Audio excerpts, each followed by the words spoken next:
to say. No. I appreciate that you all quickly on that.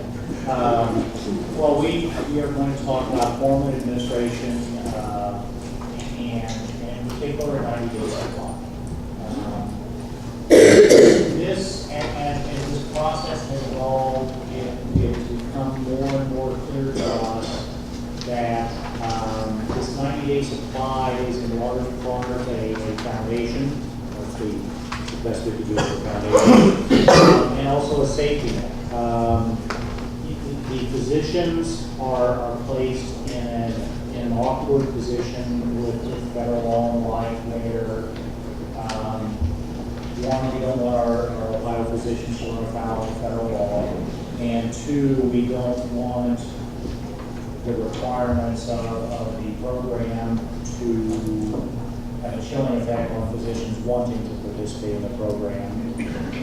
Pharmacists were effectively excluded in the statute as it was passed, and initially we had a clinical director position that has been, I think, taken a step back from that within the board of pharmacy. That being said, we're committed to move forward, but I guess as we talk about the 90-day supply, how we handle that, I think that 90-day supply now becomes in large part the foundation and the safety net for the patients. The interaction is going to be with the dispensary employees who are going to have some training standards, but are required a high school diploma, and that's about it. So, Ohio has chosen to look at the THC level, and that approach is due in large part because the clinical data available to us has suggested that the adverse effects, the psychoactive effects of cannabis come from the THC level, and that in large part is the focus. We want this to be safe. We recognize that there are other chemicals and compounds in a marijuana plant that may have health benefits. The research that we've looked at has indicated that those components, I don't think the science is as far up with where we are yet, and two, it is not those other components that are causing the psychoactive episodes and the risks.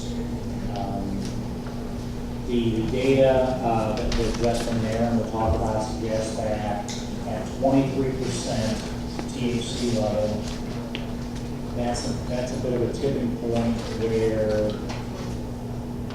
the data just does not support medical efficacy after that. That you would see that. And as I think we've shown this committee and the public, as we go forward, if we can be shown that there is a better way, or that there are new studies or new evidence that something is working, that's we've committed to you and the public that we intend to be nimble and change as the program needs.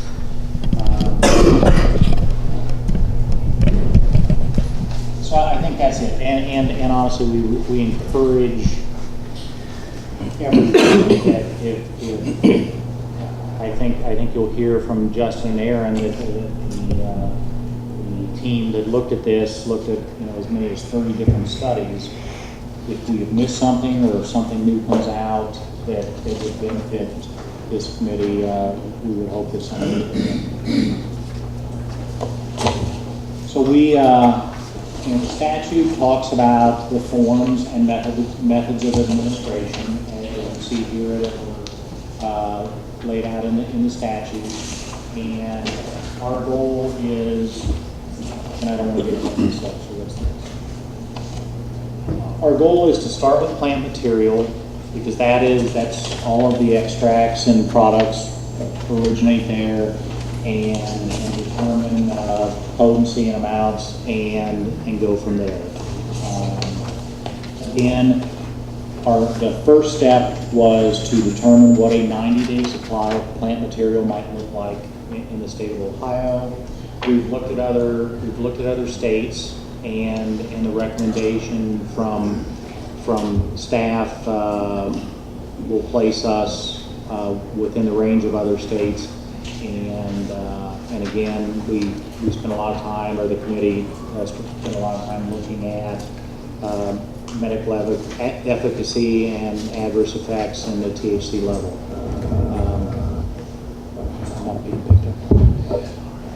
So after determining a 90-day supply of plant material, what we then did is look at the other forms. And as I think all of you would acknowledge, the body absorbs medicines in different ways depending on the method of administration, whether it be inhalation, digestion, or transdermal.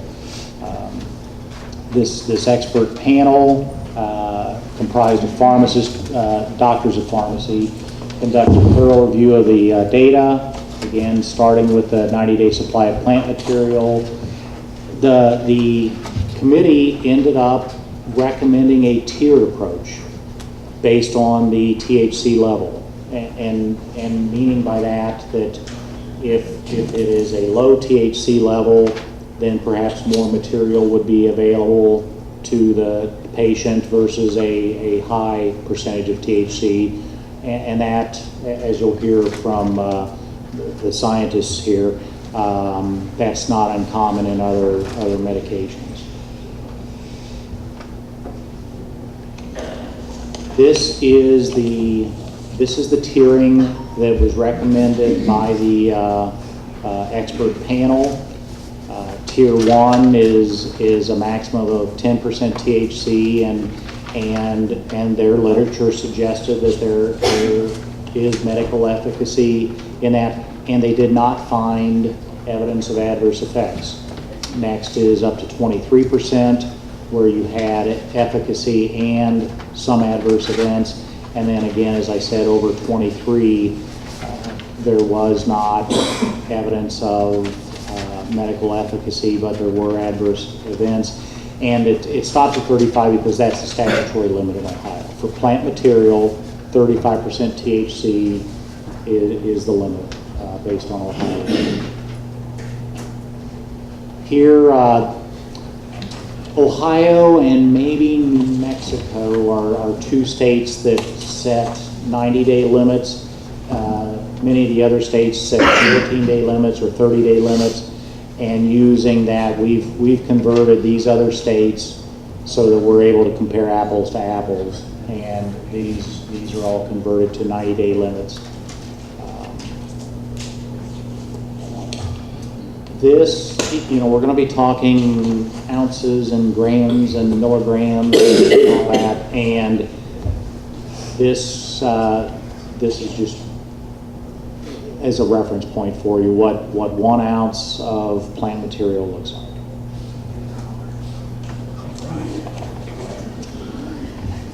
So we are, the approach that we are recommending is different than any other state has used. And the 3-tiered recommendation from the panel made sense, but we also want to be mindful of the program and making sure that it's understandable. And for purposes of, I guess, the staff recommendation to the committee is collapsing the original Tier 1 and Tier 2, so that the recommended Tier 1 is up to 23%, and those are the amounts of THC that had evidence of medical efficacy.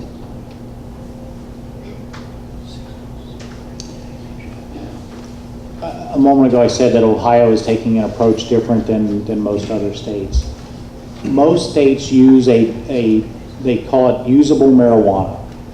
And that is a term that is used, but honestly it doesn't mean the same thing in every state. And what it amounts to, and I think common terms, is how much product, whether it be an extract or what have you, can you make from one plant. It's just literally a, I don't know, volume for volume exchange.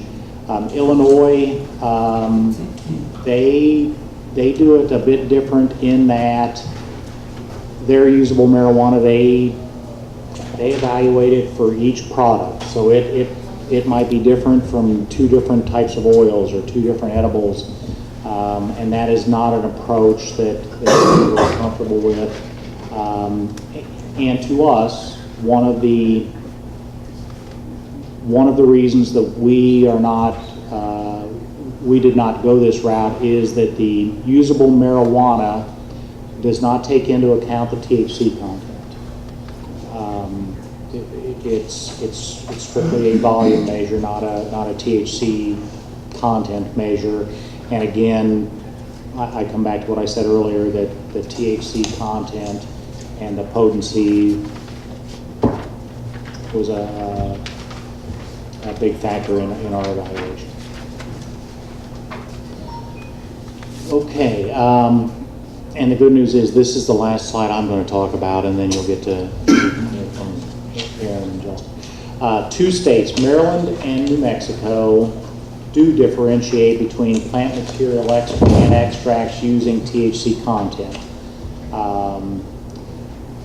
We think we're taking it a step farther, and honestly, I think how we are basing this in science, I would be surprised if other states would not end up following our lead. I think this is the right approach. I think because we're about in the middle of the pack of the states that have adopted this, I think we've gotten to benefit from seeing what other states have done and have the benefit of their successes and failures. And no other state differentiates between medical marijuana form based on THC content, and you'll hear much more about that. So with that. Did Justin have anything to add before we get started on the conversion factors to the tiering of the plant material? So now we just kind of walked you through that first step. We have to start with plant material in order to know what a 90-day supply is for non-plant forms. So that's what we just talked through now. And Justin was part of the expert panel who reviewed that material. So I'm going to give him an opportunity now to just add anything that is relevant. Sure. So first, thanks for having me here today. Steve did a really good job summarizing the work of the committee. So the committee spent a lot of time looking through the literature, as he mentioned, to determine is there anything available to help guide us on how much material of THC does it take to achieve a certain amount of response or a certain amount of a safety standard.